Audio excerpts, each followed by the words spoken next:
ভগবানের সাথে ছাড়া আমাদের প্রকৃত সম্বন্ধ অন্য কারোর সাথে নাই। একটা দৃষ্টান্ত বলি, একটু ধ্যান দিয়ে শুনুন তো। আমি যেদিন মাতৃগর্ভ থেকে ভূমিষ্ঠ হলাম সেদিন স্ত্রীর সাথে নিয়ে এসেছিলাম?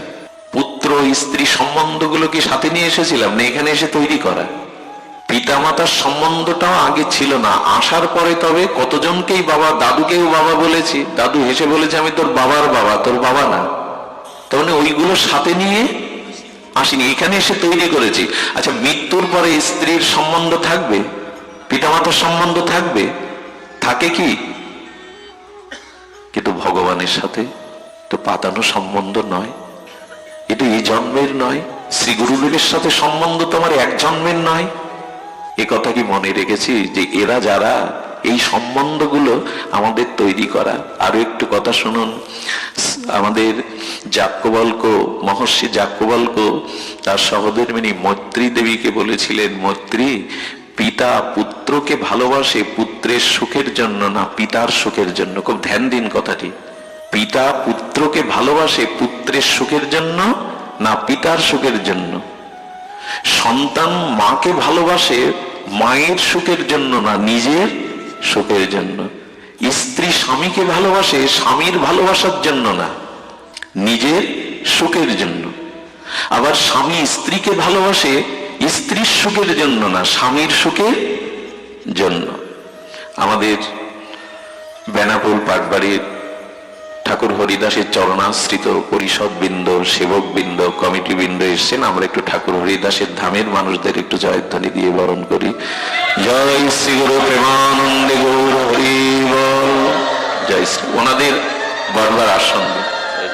জয় শ্রী রাধে। বসুন আপনারা। তো জয় শ্রী রাধে, জয় শ্রী। বসুন। আমরা বলছিলাম জগৎ যাজ্ঞবল্ক্য, মহর্ষি যাজ্ঞবল্ক্য তিনি বেদজ্ঞ নন, শুধু ব্রহ্মজ্ঞ। তিনি বলছেন জগতের ভালোবাসাটা কোথাও না কোথাও সূক্ষ্ম স্বার্থ মেশানো। একমাত্র ভগবানের সাথেই সম্বন্ধটা চিরন্তন এবং ভগবানের সাথেই কেবল প্রেম হতে পারে, অন্য বস্তুর সাথে না। এখানে নিজ সুখের কমতি হলে, নিজ সুখের যদি অপ্রাপ্তি হয়, তাহলে সে বস্তুর প্রতি আর ভালোবাসা থাকবে না। খুব ধ্যান দিয়ে শোনো, দাদা একটু বসতে দিন। তো ভালোবাসা থাকবে না। আমরা একটু দূরে সরিয়ে আসি, ঠাকুর হরিদাসের চরিত্রাবলী থেকে একটু সরে এসে বলি কেন সম্বন্ধটা ভগবানের সাথে করতে হবে। আমাদের নিতাই দাস, দাসানুদাস তাদের অনুভূতিতে বলেছেন, কষ্ট পাবেন না কথাটা শুনে, সে সম্বন্ধ নাহি যার বৃথা জন্ম গেল তার। শুধু জন্ম বৃথা গেল না, একটা কঠোর শব্দ প্রয়োগ করেছেন, সে পশু বড়ই। ভগবানের সাথে সম্বন্ধটা না হলে জন্মটা বৃথা যাবে, বৃথা যাবে। পিতা আছে, মাতা আছে, চাকরি আছে, স্ত্রী আছে, পুত্রকন্যা আছে। আপনি বলে দিলেন বৃথা যাবে, সামনে আসুন। বৃথা যাবে বলে হ্যাঁ, সে সম্বন্ধ নাহি যার বৃথা জন্ম গেল তার, সে পশু বড়ই দুরাচার। সুধীজন, সম্বন্ধ বৃথা হবে কেন না, নদীর সাথে যদি সমুদ্রের যোগ না থাকে, সে নদী স্রোতহীনা হয়ে শৈবালে আবৃত হয়ে মরে যাবে। তো ভগবানের সাথে যার সম্বন্ধ নাই, সে জীবন্তে মরা। যার জীবনে ভজন নাই, ভগবানের সাথে যার সম্বন্ধ নাই, তিনি জীবন্তে মরা। নিঃশ্বাস প্রশ্বাস, ক্রিয়া প্রতিক্রিয়া, কর্ম থাকলেও তিনি মৃত। ভজন যার নাই, তিনি মৃত। সুধীজন, মৃত ব্যক্তিকেই শৃগাল কুকুর কবলিত করতে আসে, সাপাত সংকুল হিংস্র জীবজন্তু তার মাংস ছিঁড়ে ছিঁড়ে খেতে আসে। তো যার ভগবানের সাথে সম্বন্ধ নাই, যার সাথে ভগবানের এই দিব্য ভজন নাই, তাকেও তো কাম ক্রোধ সংসার ছিঁড়ে ছিঁড়ে খাচ্ছে দিন রাত। ভজনহীন জীবন মৃত। এই জন্য ভজন বা ভগবানের সাথে সম্বন্ধটা একান্ত প্রয়োজন। যার সম্বন্ধ নাই তার আসা যাওয়ায় সার হয়। এই জন্য জগৎটা স্বার্থের। কি বলছেন, স্ত্রী পতিকে ভালোবাসে পতির পতির সুখের জন্য নয়, নিজের সুখের জন্য। আত্মনস্ত তু কামায়া সর্বং প্রিয়াং ভবতি প্রিয়াইব নৈব প্রিয় ভবতি। একথা মাথায় আসে না, আমাদের চিত্তে একথা রেখাপাত করে না যে নিজের সুখের জন্যই জগতের সব তোমাকে ভালোবাসছে। মায়ের গর্ভ থেকে ভূমিষ্ঠের সাথে সাথে স্ত্রীর সাথে আনেনি, পুত্র কন্যার সাথে আনেনি, কোনো সম্বন্ধই আনেনি। আবার মৃত্যুর পরও এই সম্বন্ধ কারোর সাথে থাকবে না, কিন্তু ভগবানের সাথে সম্বন্ধ আমার চিরদিনের। এই জন্য হরিদাস ঠাকুরের সেই দিব্য উক্তি, যার কেহ নাই তুমি আছো। কেউ তো আমার নয় প্রভু। আচ্ছা, স্বার্থটা কেমন? স্বার্থ নিজের সুখ না পেলে কেউ মনে রাখে না কেমন? একটা কথা বলি, দেখুন, স্বামী স্ত্রীকে এক জায়গায় করে যদি ভগবান জিজ্ঞাসা করে তোমরা আগে কে মরতে চাও, তোমরা কে আগে মরতে চাও, আমাদের দেশের সধবা মায়েরা কি বলে জানেন? প্রভু, শাঁখা সিঁদুর নিয়ে আমি ওনার আগে চলে যেতে চাই। আর কথাটা শুনে আমাদের মায়েদের মেয়েদের চোখে জল আসে। কত বড় সাধ্যি, কত বড় স্বামী প্রাণা পতি প্রাণা। স্বামীকে যদি বলা হয় তো বলে না, আমি ওর আগে চলে যেতে চাই। আর স্ত্রী শুনেও, সহধর্মী শুনেও মনে করে কি ভালোবাসা, আমার আগে যেতে। এর মধ্যে যে কতটা চালাকি জড়িত তা মানুষ জানে না। চালাকিটা কি জানেন? ওই স্ত্রী শাঁখা সিঁদুর নিয়ে যেতে চাই কেন জানেন?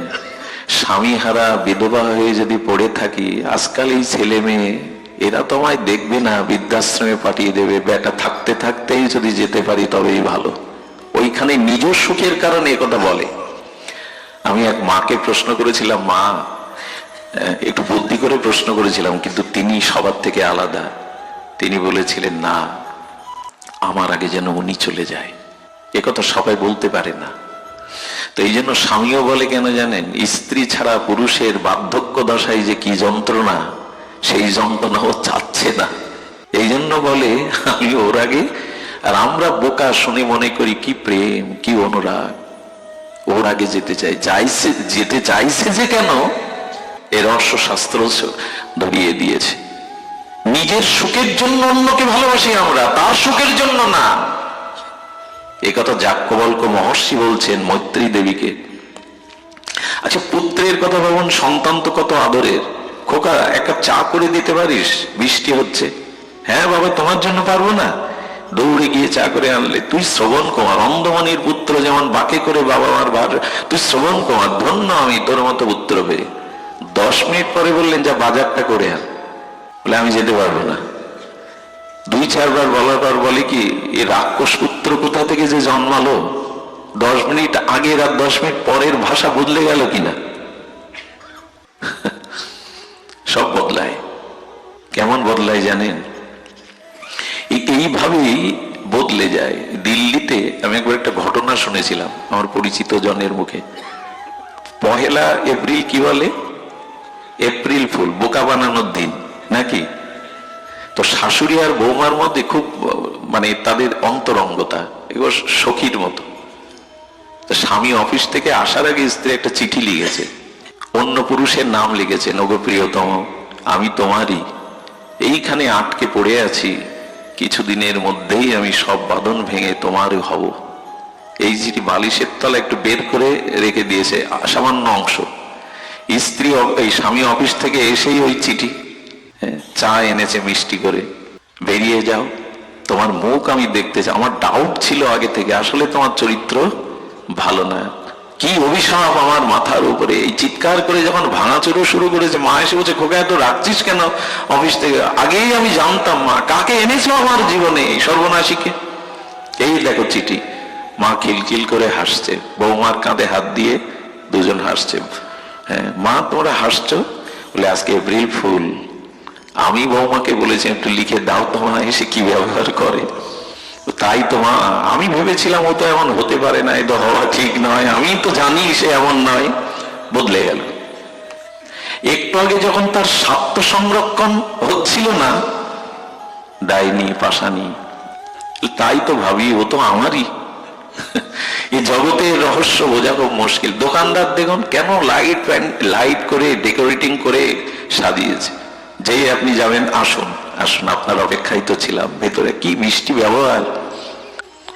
যখন সিটির দোকানে গিয়ে বলছেন এখানে চপ্পল পাওয়া যায়, কোথায় চপ্পলের দোকান, ডেকোরেটর সাজিয়ে বসেছে তো আপনার কাছে বিক্রি করার জন্য, যেই বলছেন কাপড়ের দোকানে চপ্পল কোথায়, আপনি চোখে দেখেন না এখানে লেখা বস্ত্রালয়, হ্যাঁ, প্রেম চলে গেল। এই যে সাপ তো আমার নাই তোর কাছে, ও তো জুতো খুঁজছে, আমার তো সিলের দোকান, চোখে দেখেন না এটা বস্ত্রালয় লেখা। আচ্ছা, আবার আপনি ওর মন জয় করতে পারেন, আবার প্রেম প্রিয়ার বলো হ্যাঁ আমাকে 10 গজ কাপড়েরও দরকার, তবে বসো। স্বার্থ যেখানে সেখানেই প্রীতি দেখি আমরা। এই জগতের রহস্যটা বুঝতে পারি না আমরা। নিজের সুখ হয় বলে আপনাকে রেখেছি, আমার সুখ আপনার কাছ থেকে না হলে কে আপনাকে রাখে? এটাই জগতের শাশ্বত নিয়ম। এই জন্য ভগবানের সাথে সম্বন্ধটাই ঠাকুর হরিদাস এটা বুঝেছিলেন, তুমি ছাড়া আমার যে কেহ নাই, তুমি বিনা আমার কেহ। এ কথা আবেগের কথা নয়, এ কথাই শাশ্বত চিরন্তন সত্য। গোবিন্দ বলছেন আমার সাথে ছাড়া তোমার সম্বন্ধ হতে পারে না। কুরুক্ষেত্রে রণাঙ্গনে অভিমন্যু মারা গেল, আরে পুত্র অভিমন্যুর মতো পুত্র হারিয়ে অর্জুন বিলাপ বকছে, জনার্দন তুমি তার মামা, আমি অর্জুন বিশ্বজয়ী, আমার পুত্রকে ফিরিয়ে দাও, প্রলাপ বকছে। ভগবান তখন বলছেন চাও, আহ্বান করলেন অভিমন্যুর আত্মাকে। অভিমন্যু ইথার তরঙ্গে এসে বলছে প্রভু আপনার চরণে দণ্ডবত, আমাকে কেন স্মরণ করেছেন? বলে তোমার পিতা অর্জুন তোমাকে ডাকছে, ওই দেখো। বলে ওনাকে বলে দিন, ওনাকে আমি চিনি না, কে কার পিতা কে কার পুত্র। অর্জুন স্তম্ভিত হয়ে বললেন অভিমন্যু আমি তোমার পিতা অর্জুন, তৃতীয় পাণ্ডব। বলে কোন কালে হয়তো আপনি আমার পুত্র ছিলেন, আমি আপনার পুত্র ছিলাম। মৃত্যুর সাথে সাথে কি হয় জানেন?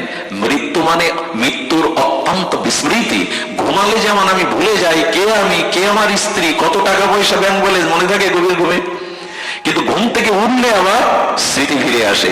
যেদিন আর পুরনো কোনো স্মৃতি আর ফিরে আসবে না, এর নাম বিস্মৃতি, এর নাম মৃত্যু। এখনই যদি কেউ আমি মারা যাই, আমার মা যদি 5 মিনিট পরে ভগবান আমাকে মার কাছে এনে দেন, আমি মাকে চিনতে পারবো না।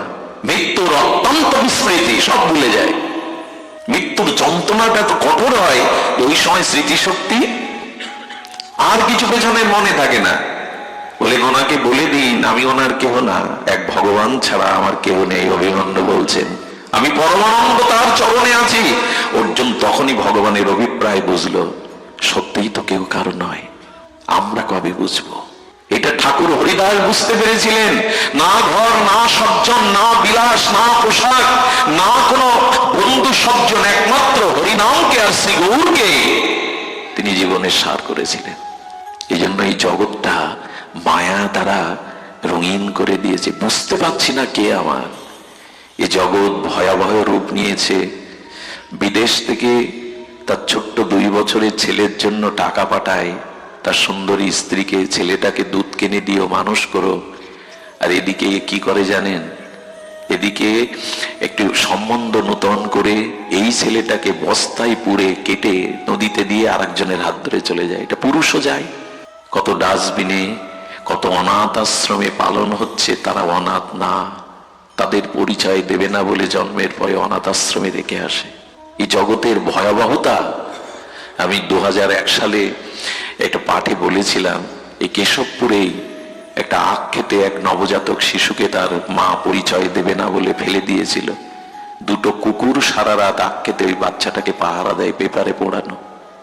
কুকুর 2টো বুঝেছিলে নবজাতক শিশু অন্য প্রাণীর হাত থেকে সারা রাত জেগে রক্ষা করে ভোরের আলো ফোটার সাথে সাথে লোকালয়ে একজনের কাপড় টেনে একটা কুকুর এনে ওই বাচ্চাটাকে তার হাতে দিয়ে মাথা নত করে চলে গিয়েছিল। মানুষ এদিন লজ্জা পায়নি। এই জগৎ যে কত ভয়াবহ।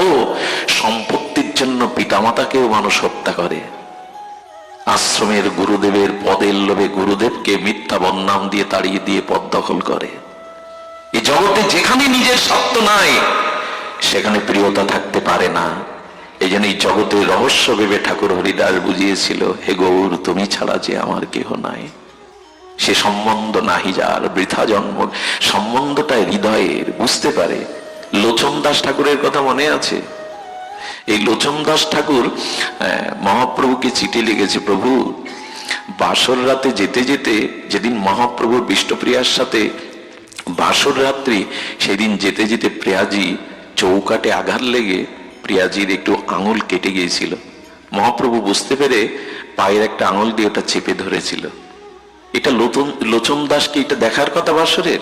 পরে চিঠি লিখেছে, বধূ মায়ের চরণে এইভাবে ব্যথা লেগেছিল, মহাপ্রভু অবাক হয়ে গেল, ও তো এখানে ছিল না, এটা লিখলো কি করে? আসলে গৌরকে এমন প্রাণমন দিয়েছে, ওখানে যা ঘটে এখানে তা আসে। এই ভালোবাসাই চিরন্তন, ওই হৃদয়ের বার্তা এই হৃদয়ে ফুটে ওঠে। তা না হলে হরিদাসের বেত্রাঘাত মহাপ্রভুর গায়ে ফুটে ওঠে। আপনাকে আমি মানলে আমার গায়ে উঠবে তো? এই জন্য একটা অনুরোধ করি, এই যে জ্ঞান, এই যে ভাগবত প্রজ্ঞা, এই জ্ঞান, এই চেতনা, এই প্রজ্ঞা, এটা অন্যের কাছ থেকে নিলে আপনার কোনোদিন ক্রিয়া করবে না, আপনার ভেতরে জাগাতে হবে অনুভূতিটা। তার মানে খাদ্য গোডাউনে আছে না, সরকারের গোডাউনে চাল গম দোকানে আছে না, আপনার বাড়িতেও কিঞ্চিত থাকলেও আছে, কিন্তু ওতে ক্ষুধা যাবে যতক্ষণ ওটা রুটি সবজি তৈরি না করে উদরে না দেবেন। তো কথা বলুন, ক্ষুধা যাবে? আছে তো ঘরে। তেমনি জ্ঞান ভাগবতে আছে, গ্রন্থে আছে, অনুষ্ঠানে আছে, নিজের মধ্যে যদি না জাগে আদার করবে না। আচ্ছা, পৃথিবীর সবখানে রাত্রে এখন লাইট আছে, ল্যাম্পপোস্টে আছে, লোকের বাড়িতে আছে, শপিং মলে আছে, কিন্তু আপনার প্রাইভেট কারে লাইট নেই, চলতে পারবেন? আরে পথ চলতে গেলে আপনার গাড়িতেই বাতাস কোথায় নেই? বাতাস সবখানে আছে, আপনার টায়ারে নেই, চলবে তো? জ্ঞানটা, চেতনাটা নিজের ভিতরে, ও লোক বলে করে অনুষ্ঠানে এসে যদি পাঠ করেও যদি নিজের ভিতরে চেতনা না জাগাতে পারেন, ওই জ্ঞান কাজে লাগবে না। ও ঘরে চাল ডাল থাকলে কি হবে? তৈরি করে সবজি করে পেটে দিতে হবে। পরোক্ষ জ্ঞানের দ্বারা কিছু হবে না, অপরোক্ষ জ্ঞান চাই। আর এই অপরোক্ষ জ্ঞানের মূর্তি হলেন হরিদাস। আপনি আচরণ করে ব্রহ্মা এবং ভক্তশ্রেষ্ঠ প্রহ্লাদের নিষ্ঠা নিয়ে এসে আচরণ করে দেখিয়ে গেলেন। এই আচরণ নিজের মধ্যে না আসলে অনুভূতি কখনো জাগবে না। শুধুবৃন্দ, এই জন্য ঠাকুরের এই ইতিগাথা বলতে বলতে, শুদ্ধা ভক্তির দুয়ারে বলতে বলতে আমরা প্রায় বিশ্রাম দিবসে চলে এসেছি। ছাড়তে মন চায় না। আপনাদের মতো স্নিগ্ধ নির্মল চিত্ত ভজনানন্দী ভক্তের সান্নিধ্য পাওয়াটা বড় দুর্লভ। এই জগতে অনেক কিছু সুলভ, এখন অনেক কিছুই ক্ষমতা থাকলে, অর্থ থাকলে পাওয়া যায়, কিন্তু মহাপ্রভু বললেন দুর্লভতা হে ভাগবত লোকে, শুদ্ধ ভক্তকে পাওয়াই জগতে দুর্লভ। ভগবান পাওয়াও দুর্লভ না, বিশুদ্ধ ভক্ত পাওয়াই দুর্লভ। দুর্লভতা হে ভাগবত লোকে, এই লোকে একমাত্র বিশুদ্ধ ভাগবত পাওয়াই হলো দুর্লভ, আর কিছু দুর্লভ নয়। সেই দুর্লভ সঙ্গ যখনই পাওয়া হয়, একটা কথা বলি, যদি কখনো আপনারা পুণ্য কর্মের দ্বারা স্বর্গে যান, আমি লিখে দিতে পারি, খুব নিশ্চিত ভাবে লিখে দিতে পারি, স্বর্গে এই শান্তিটা নাই, হরিকথা স্বর্গে নাই, সাধুসঙ্গ স্বর্গে নাই। ওখানে নাচ গান, অমৃত সুখ, মন্দাকিনীর ধারা, পারিজাত পুষ্পের গন্ধ, আমোদিত এ ভোগ আছে, সাধুসঙ্গে হরিকথা। এমনকি অবাক হতে হয়, বৈকুণ্ঠেও হরিকথা নাই। বৈকুণ্ঠে ভগবান আছেন, তার চরণ আছে, কিন্তু সাধু সঙ্গে হরিকথা। এই জন্য ভাগবত শাস্ত্র বলে দিয়েছেন, প্রভু যেখানে তোমার ভক্তি প্রবাহিনী নামরূপ লীলা কথা ভক্ত সঙ্গে নাই, সেটি স্বর্গ হলেও বৈকুণ্ঠ হলেও আমার কাম্য নয়। যেখানে তোমার ভক্তগণ মিলিত হয়ে তোমার গুণগাথা চন করছেন, সেটাই আমার একমাত্র আশ্রয় হোক। এই জন্য সকালে প্রভাতে উঠে শুদ্ধ ভক্তেরা এই প্রার্থনা করে, প্রভু দিনান্তে একটু সাধু সঙ্গ দিও, দিনান্তে একটু সাধু সঙ্গ দিও। গতকালে আমি বলছিলাম, বহু জন্মের স্বীকৃতি অর্জন হলেই কেবল শুদ্ধ ভক্ত সঙ্গে এই হরি কথা পাওয়া যায়। এটি বৈকুণ্ঠেও নাই, এটি স্বর্গে তো নাই। আর এই হরি কথার অমৃত পানের জন্য নিগম কল্পতরুর গলিতং ফলং সুখ মুখদাম দ্রব্যমৃত সংযুতম পিবত ভাগবত রসমলয়ম মোহরসিক ভাব ভাবুকা। এই যে হরি কথা, এই যে অমৃত রস, এটি অন্য কোথাও নাই। এই জন্য ভক্ত চাতক অপেক্ষা করে থাকে কোথায় ঠাকুরের কথা। হরি কথা মানে কিন্তু শুধু ভগবানের কথা নয়, ভক্ত কথাই হলো। একটা জিনিস বলি, ভক্ত হরিদাসের চরিত্র এত নির্মল লাগে কেন, এত এত চিত্তে ভক্তির ভাব অনুভূতি জাগায় কেন জানেন? ভগবানের চরিত্রটা হলো খাদ্য, আর ভক্ত চরিত্র হলো ক্ষুধা। কোনটা দরকার বেশি? কোনটা দরকার? খাদ্য সামনে আছে, ক্ষুধা কি হবে তা? এই জন্য ভগবানের চরিত্র কথা হলো কি?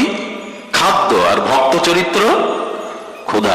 ভক্ত চরিত্র না জানলে ভগবত ভজনের ক্ষুধা কোনো কালে জাগবে না। হরিদাসের চরিত্র না জানলে খাদ্য তো আছে, ভগবান আছে, শাস্ত্র আছে, ক্ষুধা জাগাবে কে?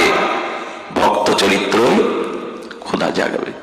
এই জন্য ঠাকুর এসেছিলেন আমাদের এই মাটিতে, তাকে যথাযথ সম্মান আমরা দিতে পারিনি। সারা বিশ্বের অগণিত গৌড়ীয় আচার্যগণ ঠাকুর হরিদাসের মহামহিমা জেনেছেন, জগৎকে জানিয়েছেন, আমরা যথাযথভাবে প্রকাশ করতে পারি না। তিনি এসেছিলেন আমাদেরই মতো আপামর সকলকেই এই গৌর প্রেম নামে সিক্ত করতে। আপনাদের সর্বশেষ অনুরোধ করে যায়, ঠাকুর এই চলে গিয়েছিলেন, তার শেষ ইচ্ছাটা আজ এখান থেকে যেন আমরা বলমান করে হৃদয়ে নিয়ে যাই। আমাদের ঠাকুর হরিদাসের, নামাচার্য হরিদাসের এই নামনিষ্ঠ দণ্ডনিষ্ঠ অবতারের শেষ বাঞ্ছাটা যেন আজ অন্তিম বিশ্রাম কথা আমরা নিয়ে যেতে পারি। আজ আসুন, যজ্ঞের শেষে যজ্ঞে একটা আহুতি দিতে হয়, একটা ফল দিয়ে আহুতি দিতে হয় না? তা আজকের এই দ্বিতীয় দিবসীয় ঠাকুর হরিদাসের শুভ আবির্ভাব মহামহোৎসবে এই হরিকথা ভক্ত সঙ্গযজ্ঞে আমরা আহুতি দেব ঠাকুর হরিদাসের ওই শেষ চাওয়াকে নিয়ে। এটাই যেন আমাদের আহুতি হয়, এটাই যেন আমাদের চাওয়া হয়। বিখ্যাত হয়ে আছে, হৃদয় অনুরণন হয়ে আছে গৌড়ীয় বৈষ্ণবের, হৃদয়ে ধরিব তোমার ও কমল চরণ। আসুন না, আমরা মহাপ্রভুর কাছে, নিতাই চাঁদের কাছে আমাদের হৃদয়ের আত্মী দিয়ে এই আহ্বানটা জানিয়ে রাখি, প্রভু গো, আজ তোমার এই ভক্ত নিকেতনে, এই বৈষ্ণব বৈঠকে ভক্তের চরণ ধুলির অনুভূতি শ্রীঅঙ্গে শ্রীহৃদয়ে মেখে আমরাও বলছি, প্রভু গো, আমারও অন্তিম যেদিন, যেদিন এই জগৎকে, এই জগতের মায়াকে ছিন্ন করে আমি চিরবিদায় নেব, সেদিন এই প্রার্থনাটা রাখো, আমার স্ত্রী, আমার পুত্র, আমার কন্যা, আমার আত্মীয় কুটুম্ব, আমার বিলাসবহুল বাড়ি, ব্যাংক ব্যালেন্স যেন আমার চোখের সামনে না থাকে, আমার হৃদয়ে যেন ওগুলির ভাবনা না থাকে। হরিদাস ঠাকুরের এই প্রার্থনা প্রত্যেকটি প্রগতিশীল ভজনশীল ভক্তিপথের যাত্রীকে এটাই চাইতে হবে, হৃদয়ে ধরিব তোমার ও কমল চরণ। প্রভু, শেষের দিনে, সেই বিদায়ের দিনে, সেই অন্তিম দিনে আমার হৃদয়ে তোমার কমল চরণ দুখানা যেন আমি ধরতে পারি। হয়তো ঠাকুর হরিদাসের মতো তোমাকে সামনে পাবো না, কিন্তু হে মনের প্রিয় দেবতা, হে প্রেমের দেবতা, আমি মনের মানুষে যেন তোমার চরণ দুখানা, কমল চরণ যেন আমি আমার হৃদয়ে ধারণ করতে পারি। ধারণ করব কি? বিষয় আসক্ত জীব তার চরণকে ধারণ তো কখনো করিনি। তাই যতটুকু দিন বাকি আছে, সময় বাকি আছে, জানেন সময় বড় মূল্যবান। আমার খুব মনে হয় কি জানেন, জগতে অর্থবিত্ত পদ প্রতিষ্ঠা মূল্যবান থাকলেও মহামূল্যবান সময়। আমি হাসপাতালে এক মাকে আর বাবাকে চিৎকার করে কাঁদতে শুনেছিলাম 5 মিনিটের জন্য। ডাক্তার নাড়ি ধরে বলেছিল, মা 5 মিনিট আগে যদি তাকে আনতে, তবে তাকে বাঁচানোর একটা শেষ চেষ্টা আমাদের ডাক্তারি শাস্ত্রে ছিল। আচ্ছা বলুন তো, ওই পিতামাতার কাছে তখন 5 মিনিট সময় কত মূল্যবান মনে হয়? এই জন্য আমাদের জীবনে সময় খুব মূল্যবান। আগামীকাল সূর্যের মুখ আমি দেখবো, এমন তো যে কথাগুলো কি শুধু আবেগ সৃষ্টি করা কথা না, কাল কখন আসবে আমরা জানি না। এই জন্য প্রতিটি মুহূর্ত, প্রতিটি ক্ষণকেই ভজনে, চিন্তনে, অনুধ্যানে কাজে লাগান। এই জগতে যা গড়েছেন তাসের ঘরের মতো ভেঙে যেতে সময় লাগবে না। রাজা মহারাজাদেরও আজকে রামচন্দ্র খানের জমিদারির সেই রাজপ্রাসাদ তো নেই বেনাপোলে। আছে কি? সাতক্ষীরার জমিদার বাবুদের জমিদার প্রাসাদ গুলো আছে মাথা উঁচু করে? কই নাই তো। যেটা থাকবে হৃদয়ে সে প্রেম। তাই ভগবানের কাছে ঠাকুর হরিদাসের এই প্রার্থনাটাই আজকে আমরা পুষ্পাঞ্জলি, ভাষণাঞ্জলির মাধ্যমে এই যজ্ঞের পূর্ণ আহুতি দেব, হৃদয়ে ধরিব তোমার ও কমল চরণ। আর একটা কথা প্রভু, যদি ওই সময় চরণ মনে না আসে, তোমার নাম মনে না আসে, তুমি পারবে না কৃপা করে স্মরণ করিয়ে দিতে? তুমি এসে স্মরণ করিয়ে দিও, তুমি মনে করিয়ে দিও, আমি তোমার নয়নে হেরিব তোমার ও চন্দ্র বদন। প্রভু চোখ দিয়েছিলে তো ভক্তকে দেখতে, ভগবানকে দেখতে। সারা জীবন বিষয় আশায় স্ত্রী পুত্রকে দেখেছি, তোমাকে নয়ন মিলিত অনুরাগ দৃষ্টিতে দেখিনি। তাই নিবেদন, হৃদয়ে যদি তোমার চরণ থাকে তবে নয়ন চাইবে তোমার সেই কমল বদন দর্শন করতে। আমাকে ভুলে যেতে দিও না, আমাকে ভুলে যেতে দেও না। সেদিন যেন আমার নয়ন তারায় তোমার কমল চন্দ্র বদনকে আমি, এই প্রার্থনাটাই আমাদের পূর্ণাহুতি। এই প্রার্থনা এখান থেকে নিয়ে যান ঠাকুর হরিদাসের এই দিব্য প্রার্থনা, এই আত্মনিবেদন, এই অন্তিম নিবেদন, বিশ্রাম নিবেদন। হৃদয়ে ধরিব তোমার ও কমল চরণ, নয়নে হেরিব। কত কি দেখলাম জগতে, এই বিশ্ব প্রকৃতিকে, বিশ্বকেই দেখলাম, বিশ্বমোহিনী কত রূপ দেখলাম, পুত্র মুখ মহোৎসব দেখলাম, কিন্তু শেষের দিনে নয়নে যেন অন্য কারো রূপ না ভেসে আসে, যেন তোমার কমল বদনটি এই নয়নে ভেসে আসে, অন্য কোন রূপ যেন নয়নে না ধরে। এই হলো আমাদের, এই আমাদের পূর্ণাহুতি। জিহ্বায় উচ্চারিব শ্রীকৃষ্ণ চৈতন্য নাম। প্রভু আমি ভুলে যাব না তো, তোমার নামটি ভুলে যাব না তো আমি, যাতে ভুল না হয়। অনেকেই প্রশ্ন করেন, বাবা অনেক ভক্ত মৃত্যুর সময় স্মৃতিশক্তি লোপ পায়, উন্মাদ হয়ে যায়, তাহলে সারা জীবন যে তোমার নাম নিল, তোমার গুণকীর্তন করলো, শেষের দিনে তো তাদের স্মৃতিশক্তি নাই। প্রভু বললেন, যারা সারা জীবন নিরপরাধে আমার নাম নিত্য নিরন্তর নিয়েছে, যদি শেষের দিনে কোন রকমে তার নাম নিতে ভুল হয়, আমি তার হৃদয়ে বসে তার হয়ে নাম নিয়ে নেব, আমি তার জিহ্বায় বসে নাম নিয়ে নেব, এটি তার দায়িত্ব। এই জন্য প্রভু আমার জিহ্বা তো সারা জীবন বিষয় কথা বলে গেল, কত কথা এই জিহ্বা বলে গেল। মানুষ বাড়িতে বসে কথা বলার লোক না পেলে পাড়ায় চলে যায়, প্রতিবেশীর বাড়ি চলে যায়, চায়ের আড্ডায় চলে যায় শুধু কথা বলার জন্য, কিন্তু সেই জিহ্বা তোমার নাম নিল না, তোমার কথা বলল না। কথা বাড়িতে বলার লোক না থাকলে আমরা পাড়া প্রতিবেশীর বন্ধু সজ্জন চায়ের আড্ডায় চলে যায়, কিন্তু এই জিহ্বা পেয়ে তোমার নাম তো নেওয়া হলো না। এই জন্য জিহ্বায় উচ্চারিব শ্রীকৃষ্ণ চৈতন্য নাম। কেন জানেন? সারা জীবন হরে কৃষ্ণ নাম নিয়ে এখন বলছে কেন শ্রীকৃষ্ণ চৈতন্য নাম? কারণ শ্রীকৃষ্ণ চৈতন্য এবার দিতে এসেছেন, ভক্ত ভাব অঙ্গীকার করে এসেছেন, রাধা ভাব নিতে এসেছেন। হা গৌর বললে বিচার না করে যে তাকে কৃপা করেন গৌর।